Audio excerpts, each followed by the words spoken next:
ലോകം മുഴുവൻ പേടിയോടെ നോക്കുന്ന ഒരു പേരുണ്ട്, ഡൊണാൾഡ് ട്രംപ്. അദ്ദേഹം ഒരു ഭീഷണി മുഴക്കിയാൽ ചൈന വിറയ്ക്കും, യൂറോപ്പ് വിയർക്കും. പക്ഷെ നമ്മുടെ ഇന്ത്യയോ? ട്രംപിന്റെ 50% താരിഫ് ഭീഷണികൾക്കിടയിലും ഇന്ത്യ പറവറക്കുകയാണ്. 7.8% GDP വളർച്ച. ഇത് വെറും കണക്കല്ല, ഇതൊരു മറുപടിയാണ്. ആർക്കാണെന്നല്ലേ? ട്രംപിനും ഇന്ത്യയെ സി ഗ്രേഡ് എന്ന് വിളിച്ച IMFനുമുള്ള 8ന്റെ പണി. ട്രംപ് അധികാരത്തിൽ വന്നപ്പോൾ ആദ്യം എടുത്തത് താരിഫ് എന്ന വടിയാണ്.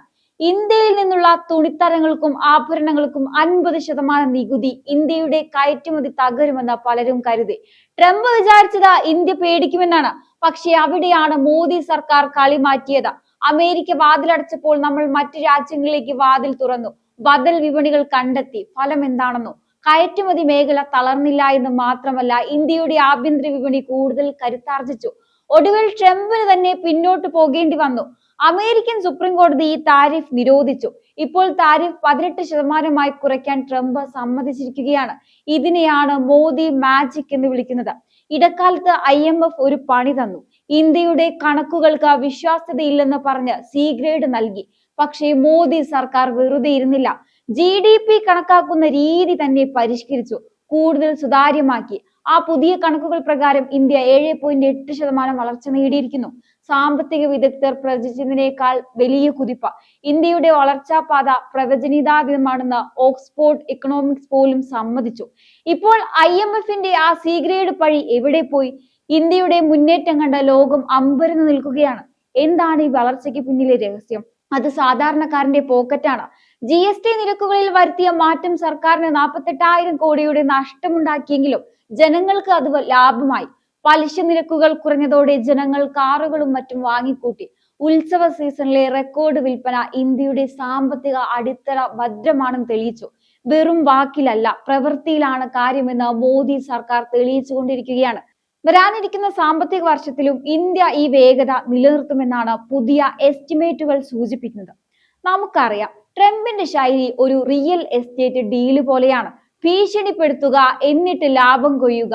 ഇന്ത്യ താരിഫ് കുറച്ചെങ്കിലും പണി തരുമെന്നായിരുന്നു അദ്ദേഹത്തിന്റെ ഭീഷണി. ചൈനയെ പേടിപ്പിക്കുന്നത് പോലെ ഇന്ത്യയും പേടിപ്പിക്കാമെന്ന് ട്രംപ് കരുതി. പക്ഷേ ട്രംപ് മറന്നുപോയ ഒരു കാര്യമുണ്ട്. ഇത് പഴയ ഇന്ത്യ അല്ല. നമ്മുടെ വസ്ത്രം, രത്നങ്ങൾ എന്നിവയ്ക്ക് 50% നികുതി ചുമത്തിയാൽ അമേരിക്കൻ വിപണിയിൽ അതിന്റെ വില കൂടും. അതായത് ശിക്ഷിക്കുന്നത് ഇന്ത്യയല്ല, മറിച്ച് വിലക്കയറ്റം കൊണ്ട് പൊറുതിമുട്ടുന്ന അമേരിക്കൻ ജനതയെയാണ്. ട്രംപിന്റെ ഈ സെൽഫ് ഗോള് തിരിച്ചറിഞ്ഞത് കൊണ്ടാണ് അമേരിക്കൻ സുപ്രീം കോടതിക്ക് പോലും അതിൽ ഇടപെടേണ്ടി വന്നത്. താരിഫ് മാൻ എന്ന് സ്വയം വിശേഷിപ്പിച്ച ട്രംപിന് ഇപ്പോൾ സ്വന്തം നാട്ടിൽ തന്നെ മറുപടി പറയേണ്ടി വരുന്നു. IMF ഇന്ത്യക്ക് സി ഗ്രേഡ് കൊടുത്തപ്പോൾ പല വിദേശ മാധ്യമങ്ങളും അത് ആഘോഷിച്ചു. ഇന്ത്യ കണക്കിൽ കള്ളം കാണിക്കുന്നു എന്ന് വരെ ചിലർ പറഞ്ഞുണ്ടാക്കി. എന്നാൽ മോദി സർക്കാർ ചെയ്തത് എന്താണെന്നോ? സ്റ്റാറ്റിസ്റ്റിക് മന്ത്രാലയത്തെ ഇറക്കി കളി പഠിപ്പിച്ചു. GDP കണക്കാക്കുന്ന രീതി ലോക നിലവാരത്തിലേക്ക് പരിഷ്കരിച്ചു. ഇപ്പോൾ പുറത്തുവരുന്ന 7.8% വെറും ഊഹക്കണക്കല്ല, മറിച്ച് കൃത്യമായ ഡാറ്റ പോയിന്റുകളാണ്. മുൻപ് 8.2 ആയിരുന്ന വളർച്ച പുതിയ കണക്കിൽ 8.4 ആയി ഉയർന്നു. അതായത് നമ്മൾ വിചാരിച്ചതിനേക്കാൾ വേഗത്തിലാണ് ഇന്ത്യ വളരുന്നത്. IMFന്റെ ആ സി ഗ്രേഡ് റിപ്പോർട്ട് ഇപ്പോൾ സ്റ്റെഡ്ബിന്നിൽ ഇടേണ്ട അവസ്ഥയാണ്. ഇന്ത്യയുടെ സാമ്പത്തിക സുതാര്യതയെ ചോദ്യം ചെയ്തവർക്ക് ഇതിലും വലിയൊരു തിരിച്ചടി സ്വപ്നങ്ങളിൽ മാത്രം. ഇന്ത്യ പേടിച്ചോ? ഇല്ല. മോദി സർക്കാർ ട്രംപിന്റെ ഭീഷണിക്ക് മുന്നിൽ മുട്ടുമടക്കിയില്ല. അവർ മറ്റൊരു വഴി കണ്ടെത്തി. അമേരിക്ക വാതിലടച്ചപ്പോൾ നമ്മൾ മറ്റു രാജ്യങ്ങളിലേക്ക് വാതിൽ തുറന്നു. European union, middle east, African രാജ്യങ്ങൾ, ഇന്ത്യ പുതിയ കച്ചവട ബന്ധങ്ങൾ സ്ഥാപിച്ചു. ബദൽ വിപണികൾ കണ്ടെത്തി. ഇത് കയറ്റുമതി മേഖലയെ താങ്ങി നിർത്താൻ സഹായിച്ചു. കൂടാതെ ഇന്ത്യയുടെ ഏറ്റവും വലിയ ശക്തി എന്താണ്? നമ്മുടെ ആഭ്യന്തര വിപണി. 140 കോടി ജനങ്ങളുള്ള ഒരു രാജ്യം. അമേരിക്കൻ താരിഫ് കയറ്റുമതിയെ ബാധിച്ചപ്പോൾ നമ്മൾ ആഭ്യന്തര വിപണിക്ക് ഊന്നൽ നൽകി. മേക്ക് ഇൻ ഇന്ത്യ പദ്ധതികൾ കൂടുതൽ ശക്തിപ്പെടുത്തി. ഈ തന്ത്രപരമായ നീക്കങ്ങൾ ട്രംപിന്റെ കണക്കുകൂട്ടലുകൾ തെറ്റിച്ചു. അദ്ദേഹത്തിന്റെ താരിഫ് ബോംബ് ചീറ്റിപ്പോയെന്ന് പറഞ്ഞാൽ അതിശയോക്തിയില്ല.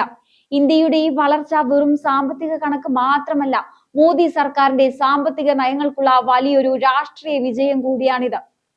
പ്രതിസന്ധി ഘട്ടങ്ങളിൽ പോലും ജനങ്ങൾക്ക് വിശ്വസ്തത നൽകാനും രാജ്യത്തിന്റെ സമ്പദ് വ്യവസ്ഥയെ മുന്നോട്ട് നയിക്കാനും ഈ സർക്കാരിന് സാധിച്ചു എന്ന് ഇത് തെളിയിക്കുകയാണ്. 2026 സാമ്പത്തിക വർഷത്തെ GDP എസ്റ്റിമേറ്റ് 7.4% നിന്ന് 7.6% ഉയർത്തിയിരിക്കുകയാണ്. അതായത് വരും വർഷങ്ങളിലും ഇന്ത്യ ഈ കുതിപ്പ് തുടരുമെന്ന് ഉറപ്പാണ്. ട്രംപിന്റെ ഭീഷണികളെയും ലോകത്തിലെ മറ്റ് വെല്ലുവിളികളെയും അതിജീവിച്ച് തല ഉയർത്തി നിൽക്കുന്ന ഒരു പുതിയ ഇന്ത്യയാണ് നമ്മൾ ഇന്ന് കാണുന്നത്. ട്രംപ് കരുതിയത് ഇന്ത്യക്ക് അമേരിക്കൻ ടെക്നോളജി ഇല്ലാതെ നിലനിൽക്കാൻ കഴിയില്ല എന്നാണ്. പക്ഷെ ഇന്ത്യയുടെ ഡിജിറ്റൽ വിപ്ലവം നോക്കൂ. UPI വഴി നമ്മൾ പണമിടപാടുകളിൽ ലോകത്തെ തന്നെ ഞെട്ടിച്ചു. അമേരിക്കയിലെ കാർഡ് കമ്പനികളായ വിസയും മാസ്റ്റർ കോഡും വരെ UPIയുടെ വളർച്ച കണ്ട് അമ്പരന്ന് നിൽക്കുകയാണ്. ഈ സ്വയം പര്യാപ്തതയാണ് ട്രംപിന്റെ ഭീഷണികളെ വെറും തമാശയാക്കി മാറ്റാൻ നമ്മളെ സഹായിച്ചത്. സത്യത്തിൽ ട്രംപ് വിചാരിച്ചത് എന്താണെന്നോ? ഇന്ത്യയെ വെറും ഒരു താരിഫ് അബ്യൂസർ എന്ന് വിളിച്ച് നാറ്റിക്കാമെന്ന്. അദ്ദേഹം പലപ്പോഴും പ്രസംഗങ്ങളിൽ ഇന്ത്യയെ പരിഹസിച്ചിട്ടുണ്ട്. പക്ഷേ ഇന്ത്യയുടെ മറുപടി എന്തായിരുന്നു? മിസ്റ്റർ ട്രംപ്, ഇത് ബിസിനസ് ആണ്. നമ്മൾ നമ്മുടെ നാട്ടിലെ ചെറുകിട വ്യാപാരികളെ സംരക്ഷിക്കാൻ വേണ്ടിയാണ് നികുതി വെച്ചത്. ട്രംപ് 50% നികുതി എന്ന ഭീഷണി മുഴക്കിയപ്പോൾ മോദി സർക്കാർ ചിരിച്ചുകൊണ്ട് കൈകൂപ്പി. കാരണം ഇന്ത്യക്ക് അറിയാമായിരുന്നു അമേരിക്കയ്ക്ക് ഇന്ത്യയെ പൂർണ്ണമായും തള്ളിക്കളയാൻ കഴിയില്ലെന്ന്. ചൈനയെ പൂട്ടണമെങ്കിൽ അമേരിക്കയ്ക്ക് ഇന്ത്യയുടെ സഹായം വേണം. അതുകൊണ്ട് തന്നെ ട്രംപിന്റെ ഈ ഭീഷണികൾ വെറും ഷോ മാത്രമാണെന്ന് ഇന്ത്യക്ക് നേരത്തെ അറിയാമായിരുന്നു. ഒടുവിൽ സംഭവിച്ചതും അത് തന്നെ. ഭീഷണിപ്പെടുത്തിയ ട്രംപ് തന്നെ ഒത്തുതീർപ്പിന് തയ്യാറായി. ട്രംപിന്റെ ചരിത്രം പരിശോധിച്ചാൽ ഒരു കാര്യം വ്യക്തമാകും.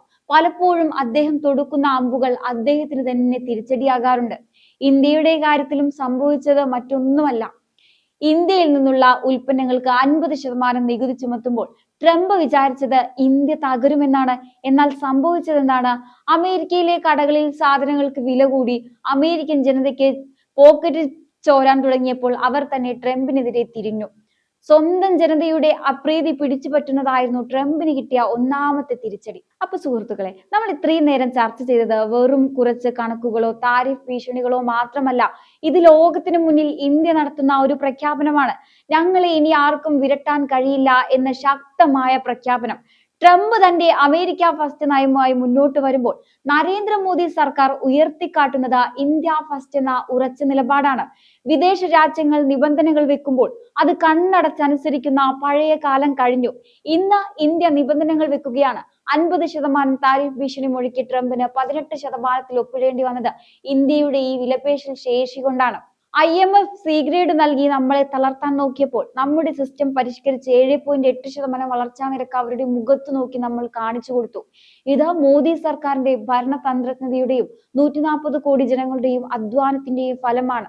ലോകം സാമ്പത്തിക മാന്ദ്യത്തെ ഭയപ്പെടുമ്പോൾ ഇന്ത്യ വരാനിരിക്കുന്ന 7.6 വളർച്ചയോടെ ലോകത്തിന്റെ എഞ്ചിനായി മാറുമെന്ന് ഉറപ്പിച്ചു കഴിഞ്ഞു.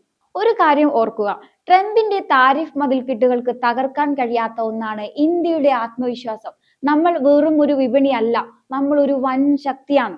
ഇന്ത്യയുടെ ഈ കുതിപ്പിൽ നമുക്കും അഭിമാനിക്കാം. ട്രംപിന്റെ വെല്ലുവിളികൾ ഇന്ത്യക്ക് വളരാനുള്ള ഇന്ധനം മാത്രമാണ്.